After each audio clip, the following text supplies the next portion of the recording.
মসজিদ কুবা। হিজরতের পর রাসূল সাল্লাল্লাহু আলাইহি ওয়াসাল্লাম মদিনা আসার পথে কুবায় যাত্রা বিরতি করেন এবং সেখানে এই মসজিদটি নির্মাণ করেন।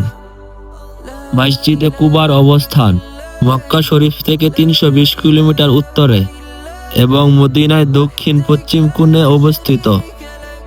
এই মসজিদ কুবা গ্রামে অবস্থিত। মসজিদে নববী থেকে এর দূরত্ব মাত্র ৫ কিলোমিটার। পবিত্র কুরআনে কুবা অধিবাসী ও মসজিদের কুবা প্রশংসা করেন আল্লাহ তাআলা। তিনি বললেন যে মসজিদ প্রথম দিন থেকে তাকওয়ার উপর প্রতিষ্ঠিত। সেখানে অবস্থান করা আপনার জন্য অধিক সঙ্গত। সেখানে এমন কিছু লোক রয়েছে যারা পবিত্রতা পছন্দ করে আর আল্লাহ পবিত্র ব্যক্তিদের ভালোবাসেন। সূরা তাওবা আয়াত ১০৮। মসজিদ কুবা ইসলাম ইতিহাসে সর্বপ্রথম নির্মিত মসজিদ। হিজরতের পর মহানবী সাল্লাল্লাহু আলাইহি ওয়াসাল্লাম মক্কা থেকে মদিনা আসার পথে মসজিদের ভিত্ত নিজে বানিয়েছেন। মসজিদে কুবায় নামাজ পড়ার বিশেষ ফজিলত রয়েছে।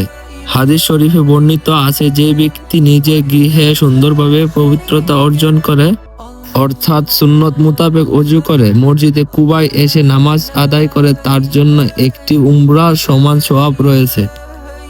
এই ফজিলত লাভের জন্য মসজিদে কুবায় গিয়ে ২ রাকাত নফল নামাজ আদায় করতে হয়। মসজিদে কুবার ভিতরে যাওয়ার পর যে সুগন্ধটা পাবেন বা মন ঠান্ডা করার মতো যেই অনুভবটা করবেন সেটা বলে বোঝানোর মতো না।